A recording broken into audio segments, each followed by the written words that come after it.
یکم رمضان المبارک سے روزانہ دن 11:30 پر خالد محمود عباسی کے ساتھ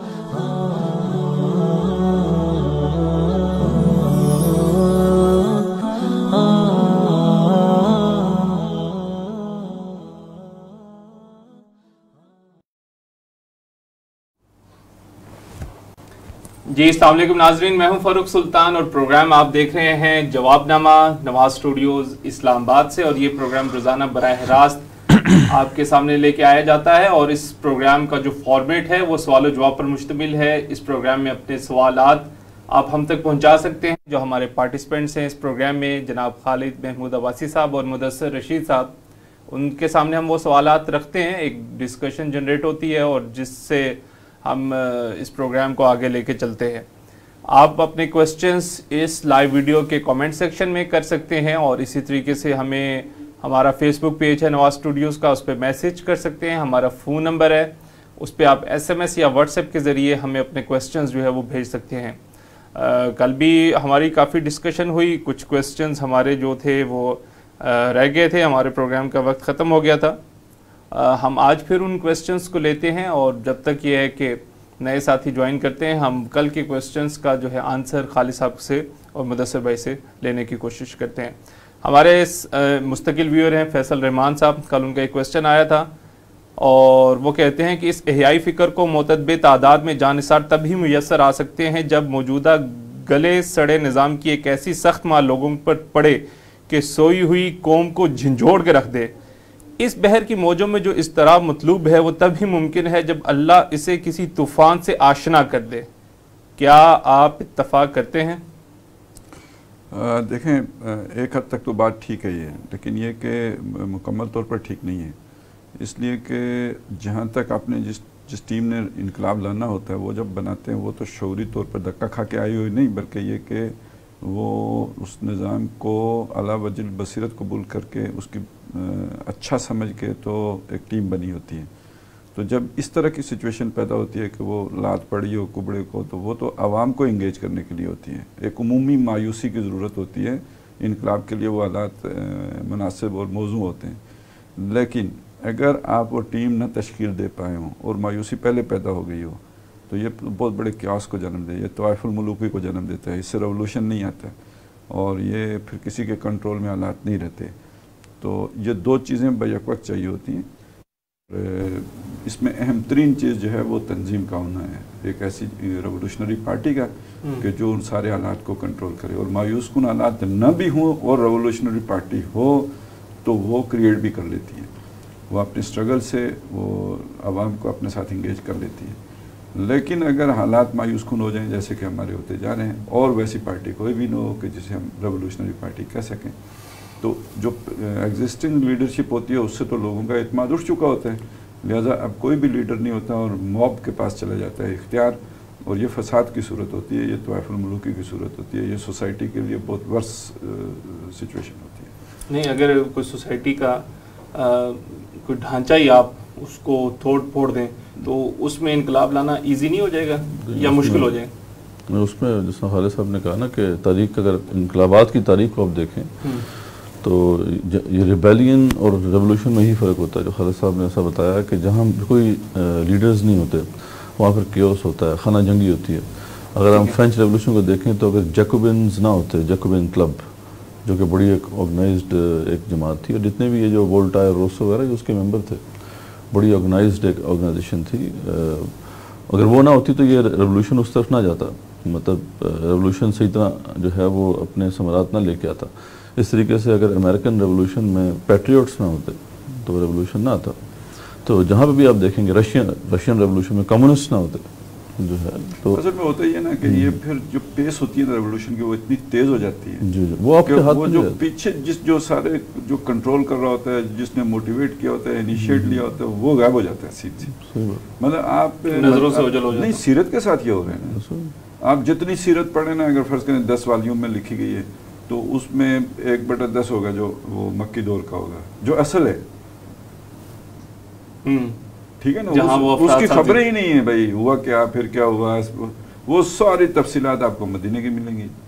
مدینے میں کیونکہ وہ پیس بہت تیز ہو گئی تھی، ایونٹ بہت تیزی سے ہو رہے تھے، یہ جنگ وہ جنگ، یہ جگہ سے کوئی بغاوت ہو گئی ہے، فلانی جگہ پہ یہ ہو گیا، یہ معاہدہ ہو گیا ہے، ان کے ساتھ یہ مسلمان ہو گئے ہیں، انہوں نے مسلمان مار دیے ہیں، یہ تیز ہو گیا ہے، یہ اتنا تیز ہو گیا کہ یہ اس نے مکی دور کو جو ہے نا وہ پس منظر میں کر دیا.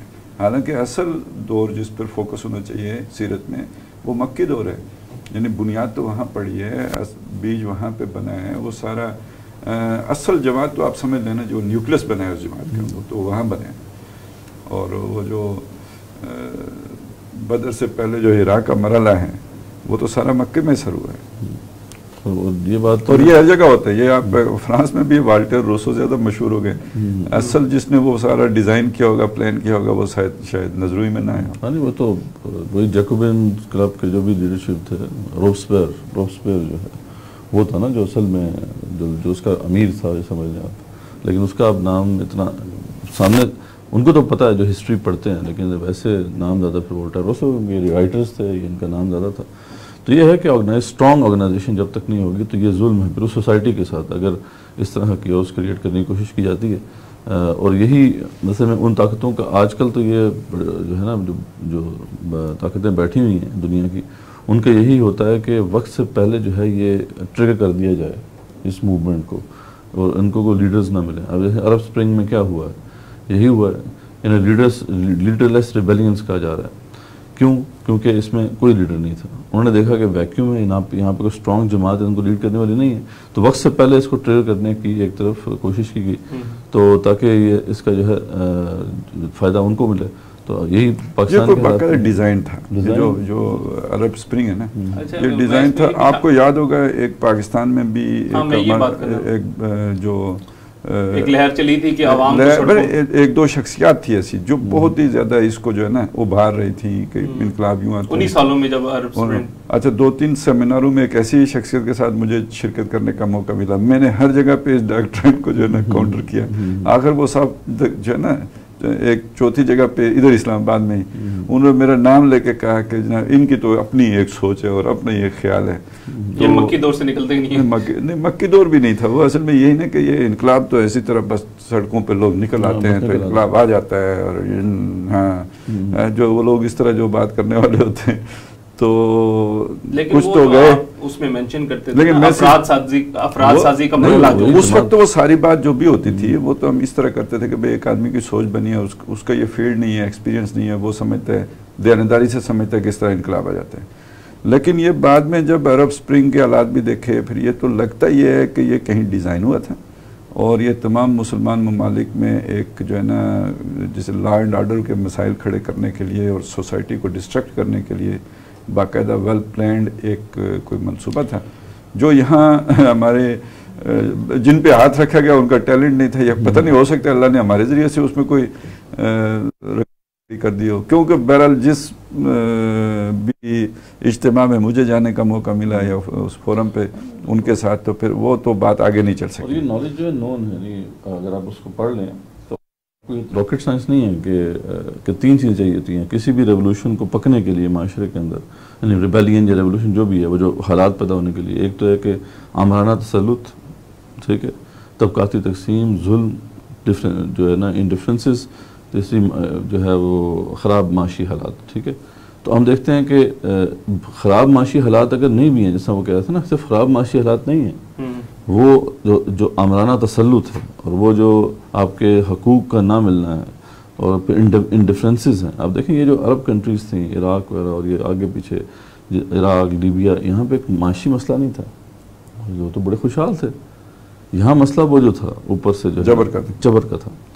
اور اس میں تھوڑا بہت ہاں وہ جو ہے نا وہ adding fuel to the fire والی بات ہوئی کہ جیسے یہ آئل پرائسز کم ہوئی نا، اب یہ ان کو حالات کی نبض پہ ان کا ہاتھ ہوتا ہے. وہ جو اوپر کی طاقتیں ہیں ان کو پتہ تھا کہ اب 40 سال سے ایک ڈکٹیٹر بیٹھا ہوا ہے، ظلم اس کی مطلب ظلم کی انتہا ہے نا، اور گھٹن کتنی ہے اس معاشرے میں، آزادی ہے کوئی نہیں. اور ویسے اتنے سال بیٹھنا بھی نہیں چاہیے، کامن سینس کے بھی خلاف ہے. اس کو کم از کم اپنے کوئی اور کسی کو نہیں دے سکتا تھا تو بیٹے ہی کو دے دیتا. لیکن یہ ہے کہ آپ دیکھیں کہ وہ پک رہا تھا، ان کو پتا تھا ان سوسائٹیز کو، اور انہیں خطرہ تھا کہ اگر یہ صحیح طرح انفولڈ ہو گیا، کوئی جماعت اس کو لیڈ کر گئی تو تبدیلی آ جائے گی. اس لیے انہوں نے دیکھا کہ دس از دا رائٹ ٹائم. ابھی کوئی وہ ویکیوم بھی ہے، کوئی جماعت ایسی ہے بھی نہیں کہ وہ جو لیڈ کر سکے، تو this is the right time to trigger. یا پھر یہ ہوتا ہے کہ بعض اوقات ایسا ہوتا ہے کہ ٹریگر تو ہو جاتا ہے خدا خود بخود ہو جاتا ہے، لیکن پھر اس کو ایکسلریٹ کریں، اس پہ پھر آپ دبا دیتے ہیں.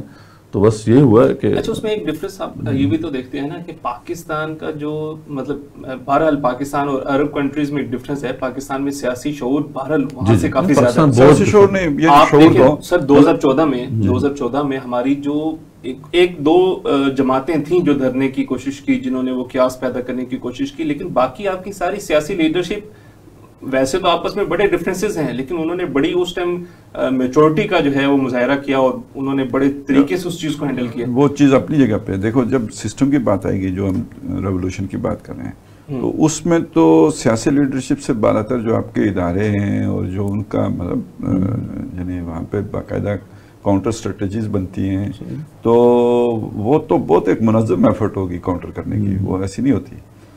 تو اسی وجہ سے یہاں پہ پھر وہ چیزیں ابھی اس طرح جو کوششیں ہوئی ہیں کامیاب نہیں ہوئی، کوئی بھی ڈسٹرکٹیو جو بھی.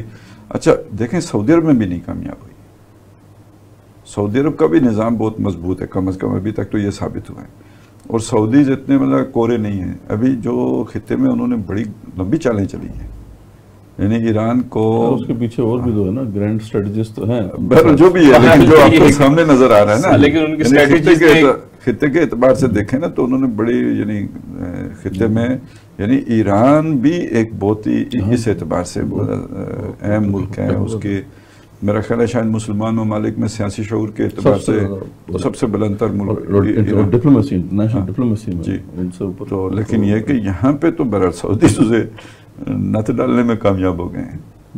اور ایک اور بات جو اس میں ضرور مد نظر ہے کہ ضروری نہیں ہے کہ جو ہے جب آپ اس کے جب ایسے حالات ہوں اور آپ ایک دم جو ہے اس کا انقلاب کا نعرہ لگا دیں تو وہ تحریک جو ہے وہ کیوس کی طرف جائے. یہ بھی ہو سکتا ہے کہ کوئی اور منظم جماعت اس کو ہائی جیک کر لے. لیکن ویسے ایسے ابھی ہسٹری میں کبھی ایسا ہوا نہیں. یہاں یہی ہوتا ہے. آپ یہ بات سمجھ لو، یہاں یہی ہوتا ہے، پاکستان میں یہی ہوتا ہے. جی جی پکاتا کوئی اور ہے، کھاتا کوئی کھاتا ہے. اصل میں یہی ہوتا ہے کہ جب آپ عوام کو لے آئیں سڑکوں پہ تو اب یعنی بہتر یہ ہوتا ہے، اچھی کاؤنٹر اسٹریٹجی یہ ہے کہ ان کو وائلنٹ ہونے سے بچانے کے لیے انہیں ایک ڈمی لیڈر دے دو، ٹھیک ہے، وہ آپ کا بندہ ہو.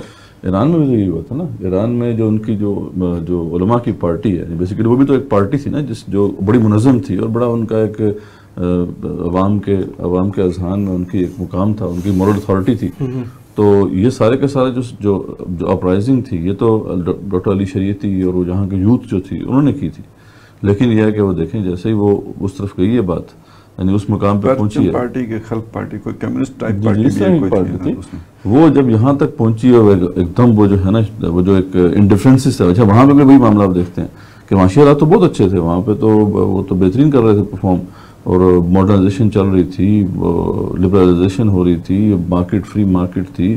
تو یعنی وہاں رضا شاہ کے دور میں یہ سارے معاملات اور بھی تسکین کے سارے ذرائع تھے، مطلب فرائیڈ والے کوئی پریشانی نہیں، بہترین تھا. لیکن وہ مسئلہ کیا تھا وہی کہ وہ جبر جو تھا، وہ جو ریاستی جبر، اسٹیٹ ریپریشن، اور پھر وہ جو گھٹن کا وہ احساس، طبقاتی تقسیم، انڈیفرنسز ان دا سوسائٹی، یہ وہ چیز تھی. لیکن پھر یہ جب لوگ کھڑے ہوئے ہیں، اب جیسی وہ بات وہ آگے ایک نہج پہ پہنچی ہے تو وہ جو علماء کی جو پارٹی تھی انہوں نے اس کو ٹیک اوور کر لیا. تو اگین ہو سکتا ہے کہ اگر آپ کے پاس اسٹرانگ جماعت نہیں ہے اور آپ اس کو ٹریگر کر دیتے ہیں تو پھل پھر بہرحال وہ پھر یعنی اگر تو وہ کچھ پھل نکل بھی آئے تو آپ نہیں کھائیں گے. خمینی صاحب آ گئے تو یہاں مطلب جنرل محمد ضیاء الحق، مرد محمد مرد حق، دونوں جو برابر ہیں. انوار الحق صاحب ہیں ہمارے ساتھ اور وہ کہتے ہیں کہ آج کے نامور مفتیان کرام اولیاء کی بڑی بڑی کرامتیں بیان کرتے ہیں، جیسے 20 دن ایک ہی وضو سے نماز پڑھنا وغیرہ. پھر اس کی وضاحت میں وہ سلیمان علیہ السلام سے زیادہ باعمل اس کو ٹھہراتے ہیں جو بندہ ملکہ بلقیس کے تخت کو پلک جھپکنے سے پہلے لے آیا. کیا یہ حضرت سلیمان علیہ السلام کی شان میں گستاخی کے مترادف نہیں؟ اس طرح کچھ حضرات حضرت خضر کو موسیٰ علیہ السلام سے اوپر لے جاتے ہیں. آج کے دجالی دور میں ان سب باتوں کی وضاحت بہت ضروری ہے کہ یہ کرامت کیا ہے، کیسے ہوتی ہے، کیوں ہوتی ہے، ان کرامات کا ایک بندہ مومن سے کیا تعلق ہے. یہ کس کا سوال ہے؟ اصل میں ایک سوشل میڈیا پہ ایک بحث چل رہی ہے کرامت کے حوالے سے. تو ایک جگہ کچھ یہ روایات بیان ہوئی تو اس پہ ایک جو دوسرا جو طبقہ تھا اس نے اس پہ کچھ کوسچنز ریز کیے کہ یار ایک انسان 20 دن کیسے مطلب ایک وضو سے نماز پڑھ سکتا ہے. تو اس کے جواب میں وہ جس مفتی صاحب نے وہ کرامتیں بیان کی تھیں, کراچی کے بہت بڑے مفتی ہے, سوشل میڈیا میں کافی پاپولر ہیں, تو انہوں نے جو ریفرنس دیا ہے وہ حضرت سلیمان علیہ السلام میں وہ جو ایک بزرگ تھا, تو وہ کہتا ہے کرامتیں ایگزسٹ کرتی ہیں, وہ نبی تو نہیں تھا جس نے ملکہ بلقیس کا جو ہے وہ نہیں تو کرامت میں مطلب یہ چلے خیر ایک لمبی بحث بہرحال یہ ایک ڈسکشن اس کو ریفر کیا. خیر اس پہ یہ کہہ سکتے ہیں کرامت جو ہے نا اس کا ظہور تو ہو سکتا ہے, ممکن ہے, ایسی بات نہیں ہے. صحابہ کرام سے اس کا ظہور ہوا, لیکن جہاں تک اگر آپ تاریخ اٹھا کے دیکھیں صحابہ کی تو یہ ہے کہ یہ بہت ہی ایکسٹریم کنڈیشنز میں ہمیں صحابہ سے بھی جو اس کا ظہور ہوتا نظر آتا ہے بہت ہی ایکسٹریم کنڈیشنز میں ہے. اور خاص طور پہ جہاں پہ کوئی حق و باطل کا کوئی معاملہ ہو, جیسا کہ ہم دیکھتے ہیں کہ عمر بن خطاب جب وہ کہتے ہیں یسار علی الجبل کی وہ بات کرتے ہیں تو وہ ایک حق و باطل کا بڑا ایک اہم کروشل مومنٹ تھا. اس طریقے سے وہ جو صحابی تھے بہت بڑے مشہور جن کو وہ جو تیل جلتے ہوئے تیل میں ڈالا گیا تھا اور وہ نہیں جلے تھے, لیکن وہ بھی بات ایک مطلب ایکسٹریم کنڈیشنز تھی. یہاں پہ جو ہمارے ہاں کتابوں میں لکھی ہوئی چیزیں یہ تو یہ کہ ہر مطلب ایسے ان کا ظہور ہوتا ہے. ایک سیکنڈ سے وہ جو تیل میں ڈالے گئے تھے نہیں ڈلے, جو ان کی اپنی ذاتی پاور تھی, مطلب انہوں نے کوئی وظیفے کر کے ایک سیکنڈ اپنے کوئی وظیفے کر کے کسی عمل سے گزر کے کوئی ریاضت کر کے انہوں نے اپنے اندر یہ کیپیبلٹی پیدا کر لی تھی کہ انہیں تیل میں ڈالا جائے تو نہ جلیں. بالکل ایسی بات, یہ پوائنٹ ہے. دیکھیں بات یہ ہے کہ یہ کرامت کی حیثیت وہی ہے جو نبی یا رسول کے لیے معجزے کی حیثیت ہے. ٹھیک ہے, اور معجزہ کسی نبی کے بس کی شے نہیں ہوتی. قرآن مجید بہت کلیئر ہے, یہ اللہ کی مرضی سے آتا ہے, یہ نبی کی مرضی سے نہیں آتا. ٹھیک ہے, وہ کوئی بھی ایک وہ تو وہ معجزہ ہوتا ہے نا جو چیلنج کے طور پر پیش کیا جائے. ایون یہ جو بغیر چیلنج کے بھی پیش کیا جائے, یہ جو چاند کے 2 ٹکڑے کر دینا ہے یا کوئی بھی ہے, یہ اللہ کی مرضی سے ہوتا ہے. یہ کسی کی ذاتی استعداد نہیں ہوتی یہ کام کرنے کی, نہ اللہ نے کسی انسان کو اس طرح کی استعداد دی ہوئی ہوتی ہے. دوسری طرف بات آ گئی اولیاء کی, اللہ کے برگزیدہ لوگوں کی, جو اللہ پر ایمان کامل رکھتے ہیں, ان کی بات آ گئی ہے. تو ان سے یہی چیز جب ہوتی ہے, اسی سے ملتی جلتی چیز, تو اسے ہم کہتے ہیں یہ کرامت ہے, اسے ہم معجزہ نہیں کہتے, تحدی نہیں ہے اس کے کنٹرول میں, یہ اس کی کرامت ہے. تو یا چلیں اگر یہ والی ڈیفینیشن کر لیں کہ جس کے اندر چیلنج ہو تو وہ معجزہ ہے, تو جس کے اندر چیلنج نہ ہو تو کرامت ہے. تو بہرحال اولیاء کے لیے تو کرامت ہی ہوتی ہے, ان کے پاس کوئی معجزہ ہو ہی نہیں سکتا, ممکن نہیں, تو ان کے پاس کرامت ہی ہوتی ہے. اور کرامت ان کی جو ہوتی ہے وہ بھی ان کے اپنے بس کی یا ان کے استعداد کی, ان کی اپنی جو ہے نا وہ کسبی نہیں ہوتی ہے, وہ عطائی ہوتی ہے. اور وہ ان کی کسی یعنی وہ ہر وقت ان کے اختیار کی شے نہیں ہوتی ہے, وہ ٹوٹل اللہ تعالیٰ کی طرف سے وہ معاملہ کبھی ظہور پذیر آ جائے, اور خود ان کو بھی نہیں پتا ہوتا کہ ابھی ہوگا یا نہیں ہوگا. میں تیل میں ڈالا جاؤں گا تو باقی بچ جاؤں گا یا یہ کہ میں جل جاؤں گا, یہ ان کو نہیں معلوم. تو وگرنہ یہ کہ وہ تو پھر آزمائش کی صورت ہی نہیں بنتی. تو بات یہ ہے کہ یہ تو ہے اصل حقیقت. اب اس میں جو وہ ہوتا ہے نا کہ جو زیب داستان کے لیے بڑھ جاتی ہے, اور اب اس میں اس زیب داستان کو سپورٹ مل جائے گی کس چیز سے؟ ایک معاملہ خضر کا, ٹھیک ہے, اور ایک معاملہ وہی جو آصف بن برخیا جو تھے, جو وہ جن کو آپ بزرگ کہہ رہے ہیں, جو سلیمان علیہ السلام کے دربار میں تھے, کہ جنہوں نے پلک جھپکنے سے پہلے وہ وہاں سے وہاں پہ شفٹ کر دیا, یمن سے عرش جو ہے اس کا تخت اس کو یروشلم شفٹ کر دیا. اب اس میں دیکھیں پہلی بات تو یہ ہے کہ ان کے بارے میں یہی تعین کے ساتھ نہیں معلوم کہ وہ کون تھے. وہ چونکہ سلیمان علیہ السلام کی جو مملکت ہے اور جو سلیمان علیہ السلام کی حکومت سلطنت ہے, تو اس میں بہت سے محیر العقول معاملات بھی ہیں. مطلب جنات ان کے قبضے میں, وہ بڑی بڑی دیگیں, غواص ہیں, غوطہ-خور ان کے جنات, اور مطلب اس زمانے میں وہ اڑتے بھی ہیں, ٹھیک ہے, ان کا فضائی بیڑا بھی ہے. تو ان ساری چیزوں کے ہوتے ہوئے ان کے دربار میں کسی فرشتے کا ہونا بھی کوئی بعید از قیاس نہیں ہے جو ان کی مدد کے لیے ہر وقت وہاں پہ موجود رہے, یہ بھی ہو سکتا ہے. اور دوسری بات یہ ہے کہ اگر بالفرض وہاں کوئی ایسے علم والا آدمی تھا بھی جو کہ عام طور پہ بیان کیا جاتا ہے, تو بہرحال نبی کی حیثیت نبی کی رہتی ہے, کوئی غیر نبی کتنے ہی بلند مقام پر پہنچ جائے تو کسی نبی کے برابر کبھی بھی نہیں ہو سکتا. ٹھیک ہے.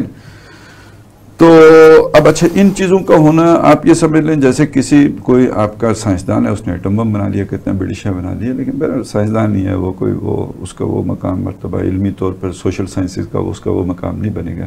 اسی طرح اگر جب سائنسز نہیں تھی تو کوئی روحانیات تھیں اگر فرض کریں یا جو کچھ بھی تھا, تو وہ چیز بہرحال اگر کسی کے پاس ہے بھی تو وہ نبی کے برابر کبھی بھی نہیں آ سکتا. یہ اصولی بات ہے, اور اس کو اس طرح نہ سمجھنا یہ بڑی گمراہی کی بات ہے, یہ بڑی گمراہی. سب سے بڑا جو اور نبی کے بارے میں یہ سمجھ لو ٹھیک ہے انسانوں سے بہت سے فرشتے افضل بھی ہو سکتے ہیں, لیکن نبی کے مقابلے میں کوئی فرشتہ افضل نہیں ہوگا, کیونکہ نبی تو اصل میں اللہ تعالیٰ کی جو اکثر تقویم تخلیق ہے وہ انسان ہے, اور انسانوں میں جو سب سے فضیلت والے اور ٹاپ پہ ہیں وہ نبی ہیں. تو اگر نبیوں سے بھی فرشتے کچھ افضل ہو جائیں خضر, تو پھر تو اس کا مطلب یہ ہے کہ وہ پورا آپ نے جو بنایا ہے اصول یا کلیہ یا جو آپ کا جو ہے نا سغرا ہے وہی سارا ڈسٹرکٹ ہو جائے گا, وہی تباہ ہو جائے گا.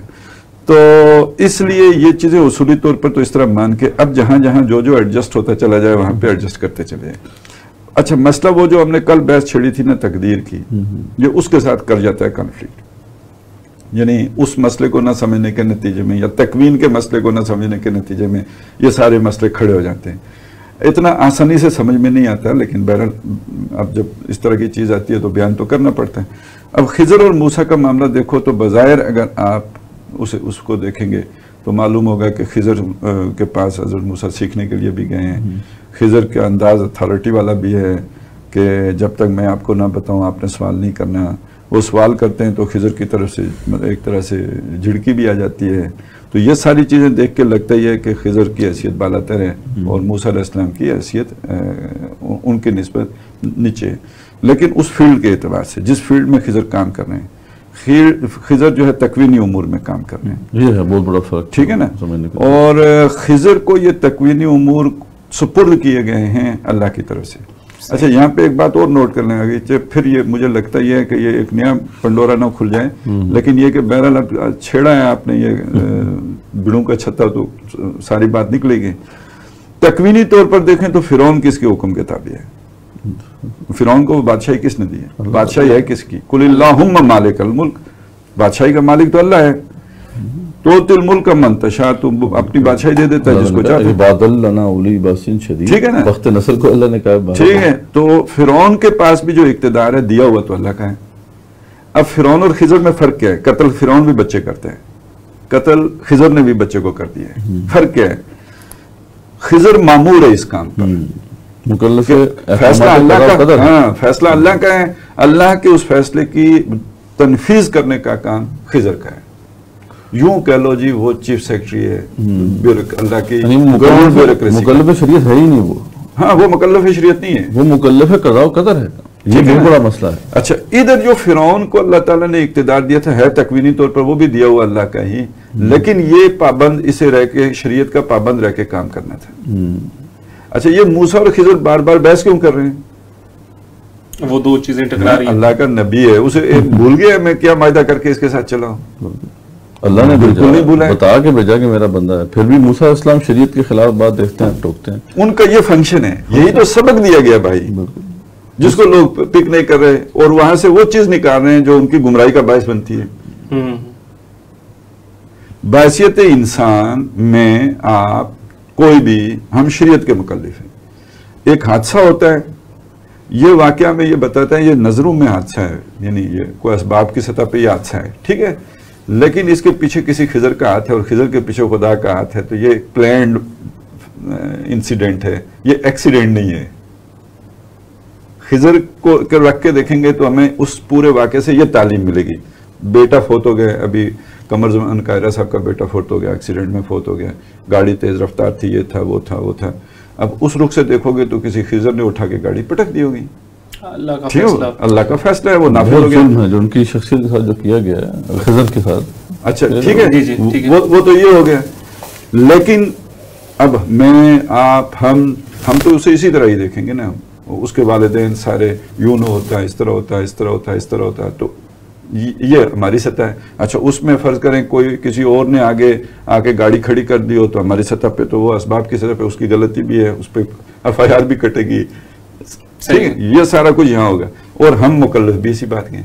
اچھا اسی کو ایک بات اور بھی دیکھ لیں کہ یہ جو کہا گیا نا 3 دن تک آپ سو کر سکتے ہیں, افسوس کر سکتے ہیں, غم کر سکتے ہیں, تو یہ بحیثیت انسان جب کسی حادثے کی آپ کو خبر ملتی ہے تو اس کا آپ کو دکھ افسوس جو بھی ہوتا ہے, تو وہ 3 دنوں میں اپنے آپ کو اپنے یہ ریئلائز کروانا ہوتا ہے کہ یہ حادثہ نہیں تھا, یہ اللہ کے منصوبے کے تحت ہوا ہے, یہ امر رب تھا. بات اتنی سی ہے, تعلیم اتنی دی گئی. اب جو لوگ گمراہ ہیں جنہوں نے کاروبار چلانا ہے اپنا, کیونکہ یہ کاروبار چلتا بھی ہے نا, یہ جو سارا جو اب روحانیت کے نام پر چل رہا ہے, جو ہے شیطنت, جو ہے ساری جادو نگری, ٹھیک ہے, وہ جو دیکھیں نا اب غالب نے کہا کہ آتے ہیں غیب سے یہ مضامین خیال میں. اب غیب سے جب مضامین خیال میں آتے ہیں تو نبی تو کوئی ہے نہیں. یہ جو مضامین غیب سے آتے ہیں الہام کی صورت میں, القاء کی صورت میں, خواب کی صورت میں, ایسے ہی آئیں گے نا. تو جب یہ آ رہے ہیں تو یہ خیر کی طرف سے آ رہے ہیں یا شر کی طرف, شیطان کی طرف سے آ رہے ہیں یا فرشتوں کی طرف سے, یہ آپ کے پاس تو کوئی ایسا آلہ نہیں ہے جو آپ کو یہ بتا سکے. تو اسی طرح سمجھ لیں کہ یہ جسے ہم کرامت کہتے ہیں, جب وہ صادر ہو رہی ہوتی ہے تو اس کے پیچھے کوئی شیطان ہے یا اس کے پیچھے یہ کوئی اللہ تعالیٰ کا وہ امر ہے, یہ بھی آپ کو نہیں پتا ہوتا. اچھا بالکل ایک آدمی یہاں پہ کھڑا ہے درمیان میں, وہ اس کے زمین پہ پاؤں ہی نہیں ٹکے ہوئے ہیں, اب وہ معلق ہے اور کوئی شے اس نے پکڑی ہوئی بھی نہیں ہے, کسی رسی سے لٹکا ہوا بھی نہیں ہے, درمیان میں کھڑا ہے. آپ کیا کہیں گے اسے؟ کرامت لگے گی نا. اس کے نیچے شیطان کھڑا ہو تو وہ آپ کو نظر تو نہیں آئے گا. اور دجال کے ساتھ چنانچہ یہ اس میں جیسے غیب سے آنے والے خیالات کو اگر شریعت سے متصادم ہوں تو یقیناً تو شیطانی ہے. ٹھیک ہے, اسی طرح ایک شخص سے کرامت صادر ہو رہی ہے اور اس کی زندگی سنت سے آ رہی ہے تو یقیناً شیطان ہے. ٹھیک ہے, اور اگر نہیں بھی ہے تو کم از کم ولی نہیں ہے, میں اسے ولی نہیں مان سکتا. اس کو کنکلوڈ کرنے کے لیے صرف ایک ہی بات ہائی لائٹ کرنے کی کافی ہے. کیا کوئی بڑا سے بڑا ولی ایک بچے کو قتل کر دے اگر اس سوچ سے کہ جو مجھے خواب میں آیا یا مجھے کو پتہ چلا ہے کہ یہ بڑے ہو کے نافرمان ہوگا اپنے والدین کا, تو کیا یہ اس کے اوپر اس کو قتل کیا جائے گا؟ کیا قصاص کا حکم اس پہ نافذ ہوگا کہ نہیں؟ بالکل قصاصاً قتل کر دیا جائے گا. تو یہ اس کو خضر بھی مل جائے انسانی صورت میں اگر خضر مل جاتا تو وہ خضر صاحب جو ہے وہ بھی مطلب جو ہے وہ قصاص ہوتا ہے, وہ ان کو گردن ان کی اڑانی پڑتی. تو یہ سوچنا موسیٰ علیہ السلام نے ٹرینڈ ہی تو یہی سیٹ کیا نا, احتساب کیا نا اس کا, لقد جئت شیئا نمرا لقد جئت شیئا نکرا. وہ الگ بات ہے کہ وہ دوسری دنیا کے اور یہ جو لوگ پھر ان کی راہ پہ چل رہے ہیں یہ گمراہ ہیں, کیونکہ یہ مکلف شریعت ہو کے مکلف قضا و قدر بن رہے ہیں. صحیح, تو یہ ہے جو گمراہ ہے. فیصل رحمان صاحب کا کویسچن ہے, جناب اوریہ مقبول جان صاحب کی زبانی ایک رائے سنی کہ اسلامی نظام میں فاسق, مجرم اور فاتر العقل آدمی سے ووٹ کا حق واپس لیا جا سکتا ہے, کیا یہ بات ٹھیک ہے؟ دوسرا سوال یہ ہے کہ اللہ تعالیٰ قرآن مجید میں فرماتا ہے, جس کا ترجمہ ہے کہ کہہ دیجئے کیا علم والے اور جاہل برابر ہو سکتے ہیں؟ سورہ زمر کی آیت نمبر 9. سوال یہ ہے کہ اگر یہ دونوں برابر نہیں ہو سکتے پھر ان کا ووٹ برابر کیوں ہو؟ ان کی بیویاں برابر کیوں ہوں؟ علم والا اور جاہل برابر نہیں ہو سکتے, دونوں 4 شادیاں ہی کرنے کے کیوں پابند ہیں؟ علم والے کو زیادہ شادیاں کرنے کا موقع دینا چاہیے. کچھ قانونی چیزیں ہوتی ہیں. دیکھیں ایک سیکنڈ, 2 بھائی ہیں, ایک علم والا ہے دوسرا جاہل ہے, باپ کے اس وراثت اس کو برابر ملے گی. بس میں نے سنی ہوئی ان کی, وہ اصل میں کہتے ہیں کہ وہ جو ڈاکٹر صاحب وہ جو علامہ اقبال کا شعر ہے نا کہ جمہوریت وہ طرز حکومت ہے جس میں بندوں کو گنا کرتے ہیں تولا نہیں کرتے. تو ان کی یہ سوچ ہے کہ کوالیفیکیشن ہونی چاہیے ووٹرز کے لیے بھی.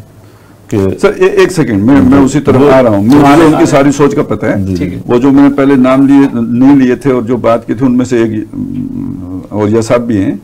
بات یہ ہے کہ دیکھیں اس میں انہوں نے جو فاسق اصولی طور پہ بات ٹھیک ہے, اب یہ بحث ایسے کھول دیتے ہیں پھر اس کو سمیٹتے بھی نہیں ہیں, پھر وہ ایک مطلب گند بناتے ہیں, الٹا اسلام کا ستیہ ناش پھرتا ہے.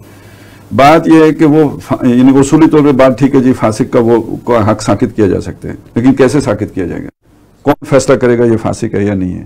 کیا کرنے سے ایسا فاسق ہو جائے گا کہ جس کے نتیجے میں اس کا ووٹ کا حق ساکت ہو جائے گا؟ اس کا کوئی میکینزم دیا انہوں نے؟ کون فیصلہ کرے گا فاسق ہے؟ اس میں اہلیت ہے یا نہیں ہے، کون فیصلہ کرے؟ نہیں، اہلیت کو بعد کی بات ہے، فاسق کا فیصلہ کر لینا. تو وہ شخص جس پر جھوٹ بولنا ثابت ہو جائے، جیسے یعنی ایک ہوتا ہے تزکیۃ الشہود جو ہوتا ہے، آپ ایک گواہ کے لیے کریں، جو گواہی دینے کے لیے آتے ہیں نا عدالت میں، تو اس کے لیے ایک خاص سٹینڈرڈ ہے کہ جس پہ اسے چیک کیا جاتا ہے، وہ اس پہ پورا اترے تو اس سے گواہی لی جاتی ہے، نہ پورا اترے تو اس سے گواہی نہیں لی جاتی. تو پہلے آپ کو یہ طے کرنا ہوگا کہ ووٹ دینا گواہی ہے، یہ ثابت کرنا ہوگا اوریہ صاحب کو کہ ووٹ دینا گواہی ہے. ہو سکتا ہے میں نہ سمجھتا ہوں گواہی، میں اسے امانت سمجھوں. ٹھیک ہے، تو پہلے آپ کو ثابت کرنا ہوگا کہ ووٹ دینا گواہی ہے. جب یہ ثابت ہوگا تو پھر جو ووٹ دینے آئے گا اس پہ تزکیۃ و شہود کی شرائط لگیں گی، وہ اس پہ پورا اترے گا تو ووٹ دے گا. اگر یہی نہ ثابت ہو کہ ووٹ دینا شہادت ہے، ویسے تو بعض اہل علم نے اسے گواہی قرار دیا ہوا ہے، لیکن سب اس بات کے قائل نہیں ہیں. یہی نہ ثابت ہو تو وہ پورا مقدمہ ہی پھر ڈہ جائے گا. اچھا، دوسری بات یہ نوٹ کر لیں کہ وہ جو آیا تھا اس کا بندوں کو گنا کرتے ہیں تولا نہیں کرتے، تو اب اس میں دیکھیں علامہ کیا کہنا چاہ رہے تھے، کس چیز پہ تنقید کر رہے تھے. شعر کی ضرورت کے لیے بھی الفاظ کیے جاتے ہیں. یہ کوئی حدیث نہیں ہوتی کہ جس میں آپ نے ایک ایک لفظ کو اور ایک ایک حرف کو جو ہے نا اوبے کرنا ہو، بلکہ حدیث بھی نہیں، حدیث میں بھی یہ نہیں ہوتا کیونکہ وہ روایت بالمعنی ہوتی ہے. اصل میں تو آپ نے قرآن کے ساتھ ہی ہوتا ہے نا، اس کا ایک ایک لفظ گنجی نعمانی کا طلسم ہوتا ہے. لیکن یہ کہ اب مسئلہ یہاں پہ یہ ہے کہ اس کو اس انداز میں نہ دیکھیں، شاعری کے انداز میں نہ دیکھیں کہ بندے ہم نے گننے ہی نہیں ہیں اور تولنے ہی تولنے ہیں، سب کو تولنے ہیں. تولنا ایک ممکن عمل ہی نہیں ہے. کس کا کتنا تقویٰ ہے، کیسے تولیں گے؟ کس میں کتنی دیانت ہے، کتنی صداقت ہے، کتنی اس میں وزڈم ہے، کیسے تولیں گے؟ تول کے دکھائے کوئی. اچھا، جس کے اندر یہ سب کچھ ہے وہ بکے گا نہیں،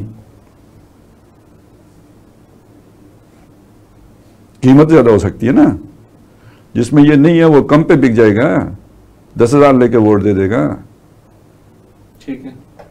جس میں یہ سب کچھ زیادہ ہے اس کے ساتھ 10,000 ووٹ بھی تو ہوگا نا. اس کے بکنے کا مطلب ایک بہت بڑا بکاؤ مال ہے وہ پھر بنے گا. تو وہ ہو سکتا ہے کسی سوسائٹی کا جو ہے نا وہ لے کے، یا کہیں کو اور کیا نہیں ہے دنیا میں یار. اچھا، اب اس میں سے اگر آپ یہ اس طرح کی کوئی چیز بنا لیتے ہیں، دیکھیں دنیا بھر میں عمر کی ایک حد ہوتی ہے. یہ تو نہیں ہوتا کہ بچہ بھی ووٹ دے گا. یہ آپ صحیح، ٹھیک ہے، امپلیمنٹیبل ہے. کوئی کہیں 16 سال ہوگی، کہیں 18 سال ہوگی، کہیں 21 سال ہوگی. آپ کر سکتے ہیں جی، ہمارے ہاں 40 سال بھی ہو سکتی ہے. لیکن یہ کوئی شریعت کا ضابطہ نہیں ہے. یہ آپ آپس میں مشاورت سے طے کریں گے. امر و حکم ہے جس کو آپ اپنی مشاورت سے طے کر سکتے ہیں کہ بھائی ہمارے ہاں ووٹ دینے کی عمر یہ ہوگی. اور ہمارے ملک میں اگر آپ یہ کر دیں گے کہ جی غیر تعلیم یافتہ آدمی ووٹ نہیں دے سکتا ہے، تو بہرحال پھر یہ کلاس کا ملک بن جائے گا. یہ کوئی پھر یعنی اس کے اندر عوام کی، کیونکہ یہاں تعلیم یافتہ لوگوں کی ہے ہی کمی،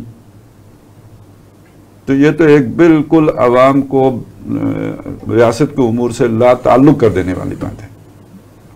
تو یہ چیزیں میرا خیال ہے قابل عمل نہیں ہیں بالکل. یہ ویسے ہی باتیں، اور اس کو عوامی خواہشات کے قریب لے کے آئیں گے تو چلے گا، اور اپنی ذہنی جو بھی تسکین کے لیے اگر لے کے چلیں گے تو ٹھیک ہے. آپ ڈرائنگ روموں میں بیٹھ کے جو نقشے مرضی بناتے ہیں، ڈسکشن بھی کرتے رہیں، چلے گا. ایک بات تو خالد صاحب نے بالکل واضح طور پہ بات بتا دی کہ یہ امپلیمنٹیبل نہیں ہے. یہ باتیں یعنی لاکھوں لوگ، کروڑوں لوگوں کی اسکریننگ کرنا، it's just not possible. یعنی یہ جو آپ کہہ رہے ہیں ان کی کوالیفیکیشن رکھتی جائے، پھر اس کی ویٹیج بنانا، پھر اس کی ایک پورا یعنی بنانا. سر سارے گریجویٹ برابر ہوتے ہیں، مطلب برابر بھی ہو بھی نہیں سکتے. اچھا، آپ یہی کر سکتے ہیں کہ ان کے لیے کوالیفیکیشن رکھ دیں. تو وہ تو آپ کو پتا ہے کہ کوالیفیکیشن رکھ دیا آپ نے، جو بیچارہ ہے جس کا ایکسس نہیں ہے ایجوکیشن کے ساتھ، وہ تو بیچارہ رہ گیا. ہو سکتا ہے وہ زیادہ صاحب الرائے ہوتے ہیں، ان پڑھ لوگ بڑے عقل مند ہوتے ہیں. تو یہ بات اسی لیے پھر جو ویسٹ کے اندر یعنی جو اس کا حل نکالا گیا وہ اوپر سے اسکریننگ کا ہے. یعنی وہ جو کینڈیڈیٹس ہیں ان کی حد تک اسکریننگ ہو تو وہ تو ایک پاسبل ہے. فار ایگزامپل اب 10 جماعتیں ہیں تو 10 جماعتیں ان کے دستوروں کو آپ دیکھ لیں، ان کی اسکریننگ کر لیں. وہ جو لوگ ہیں ان کو آپ پرکھ لیں. وہ چند لوگ ہوں گے ان کو آپ ان کے پرکھنے کا کوئی بندوبست کیا جا سکتا ہے. جیسے امریکہ کے اندر آپ دیکھیں گے 2 پارٹی سسٹم ہے.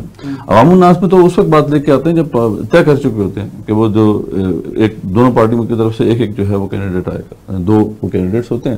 تب وہ عوام الناس کے سامنے آتا ہے ایگزیکٹو خاص طور. باقی جو ان کی لیجسلیشن باڈی ہے اپر ہاؤس اور جو لو ہاؤس ہے ان کا, وہ تو اسی طرح سلیکٹ ہوتا ہے جس طرح عوام الناس کے لیے. اس کے اندر بھی انہوں نے دیکھیں وہی جس طرح خالد صاحب نے کہا کچھ اب قید لگا سکتے ہیں ایج پہ, لیکن وہ بھی آپ اوپر کی سطح پہ لگا سکتے ہیں. انہوں نے اب ایج کی جو حد لگائی ہوئی ہے وہ جو ان کا اپر ہاؤس ہے, جو سینٹ ہے, جو اس کے اندر یہ ہے کہ 40 ایئرس رکھی ہوئی غالباً 40 ایئرس یا 30 ایئرس, لیکن جو لوور ہاؤس ہے اس میں تقریباً 18 یا 20 ایئرس اس طرح بھی رکھی ہوئی انہوں نے. تو یعنی دینے والے کی جو ووٹ دینے والے کی لینے والے کی وہی آپ کر سکتے ہیں. آپ یہ جو لا یہ بھی اوپر ہی لگا سکتے ہیں. نہیں 18 نہیں ہوگا, زیادہ ہے یعنی فرق ہے.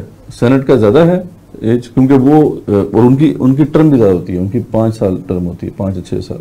ان کی 2 سے 3 سال اس طرح ٹرم ہوتی ہے. تو یعنی فرق رکھا گیا کہ یہ جو جس قسم کی لیجسلیشن کر رہے ہیں وہ عوام سے زیادہ متعلق ہے. یہ جو بجٹ وغیرہ ہوتا ہے یہ لوور ہاؤس کرتے ہیں. اپر ہاؤس جو ہے policy matters, big policy matters, جس میں وار کے لیے فنڈ ریلیز کرنے کی بات ہے, معاہدے کرنے ہیں کنٹریز کے ساتھ, فورن پالیسی وغیرہ نا. تو یعنی یہ تو کیا جا سکتا ہے, لیکن یہ اوپر کی سطح سے کیا جا سکتا ہے. عوام کی سطح پہ کرنا. لیکن آپ یہ جو بات کر رہی ہیں تو کافرانہ نظام ہے نا, یہ ہمارے لیے تو حجت نہیں ہے. نہیں یار, الحکمت الدولت المؤمن ہے. آپ سلمان فارسی نے جو طریقہ بتایا تھا وہ بھی کافروں کا طریقہ تھا نا, جو خندق کھودنے کا تھا. لیکن اصل مسئلہ یہ ہے کہ جی آپ نے اسلام کے اصول نافذ کرنے ہیں یا وہ ڈھانچہ لا کے نافذ کرنا ہے. اگر وہ لا کے نافذ کرنا ہے تو پھر تو آپ کو بہت بڑی اسٹرگل کرنی پڑے گی نا. یہ ساری دنیا توڑ پھوڑنی پڑے گی, اسے واپس پورے واپس قبیلے کے نظام پر لے کے آنا پڑے گا. تو اس کے لیے تو انقلاب تو نہیں چاہیے, اس کے لیے تو کچھ اور ہی کوئی نئی ٹرم ہے جو, کیونکہ کبھی اس سے پہلے تاریخ انسانی میں یہ ہوا نہیں ہے کہ انسان نے جو قدم آگے اٹھا لیا ہو وہ واپس پیچھے گیا ہو. ویسے ایک حدیث میں یہ بھی آیا کبھی غاروں کی طرف واپس سفر نہیں شروع ہوا ہے. ایک مسلمان دوسرے مسلمان کا وہ کف کا جو ورڈ برابر ہے برابر میں کف کا, تو اس سے بھی مطلب ایک مثال ہوتا ہے کہ ایک تو انہوں نے تھوڑا ہی اس کو مطلب فقہاء کو دیکھنا ہے یا کوئی ان اصولوں کو دیکھنا ہے جو اسلام نے دیے ہیں. انہوں نے تو اپنے جذبات کو دیکھنا ہے جو ترنگ میں آ کے, اور مغرب دشمنی میں آئے ہیں, ری ایکشن میں ہیں سارے. یہ کوئی اسلام نہیں ہے, یہ ایک اینٹی ویسٹ ریلیجن ہے جو وجود میں آ گئے ہیں. اس کا اسلام سے کوئی تعلق نہیں. اور مزے کی بات ہے کہ کن لوگوں کی طرف سے یہ پیش ہو رہا ہے جو خود مغرب میں لکھڑے ہوئے ہیں, مغربی تہذیب اس نظام کا حصہ ہیں, ساری زندگی سرو کیا ہے, ٹھیک ہے, اور ابھی بھی اسی میں گم ہیں. لائف سٹائل بھی سارا وہی ہے. صحیح. اور یہ ہم نے اس پر بڑی تفصیل سے بحث کی تھی کہ اسلام کے پرنسپلز جو ہیں وہ کیا ہیں. اس کو ہم نے پھر اس کا ایک مطلب ہے نا, اس کا مطلب یہ ہے کہ اسلام کی وہ تعبیر کرو کہ جتنے بھی اسلامسٹ ہیں اس تعبیر کی طرف مائل ہو جائیں اور وہ قابل عمل ہی نہ ہو. قابل عمل نہ ہو, لوگ اس کا مذاق اڑائیں, ٹھٹھا اڑائیں. وہ قابل عمل ٹھٹھا اڑانے کے علاوہ بھی وہ کبھی زمین پہ آئی نہیں ہے. تو اچھا ویسے یعنی آپ جو ہے نا ریولوشن کو روکنے کا ایک طریقہ یہ بھی ہے نا کہ آپ ایک ڈمی وہ چیز کھڑی کر دو, مکھیاں ساری اس پہ آ جائیں. داعش کو کھڑا کر دو, اور ایک ایکسٹریم صورت ایسی جو چلنے والی ہی نہ ہو. اسی طرح اس طرح کے تصورات خلافت کے دے دو کہ وہ قائم ہی نہ ہو سکے. اور اس طرح آپ دیکھیں کہ ہوتا یہ ہے کہ خود ان جو بھی اسلام کے دانشور ہوتے ہیں ان کی انوالومنٹ نہیں ہوتی اس وجہ سے. آپ کرو بس, یہ آ جائے گا, عوام آ جائے گی, کھڑے ہو جائے گی, تباہی پھیلا دے گی, مطلب ہم نہیں ہوں گے اس میں, ہم دلہا ہے نا. تو اب یہ بات ہے نا ساری بات کہ آپ دوسروں کو لگا رہے ہیں. اسرار احمد کس بارے میں کیا رائے تھی کہ ریاست میں, اسلامی ریاست میں سب شہریوں کا ووٹ برابر ہوگا یا نہیں ہوگا؟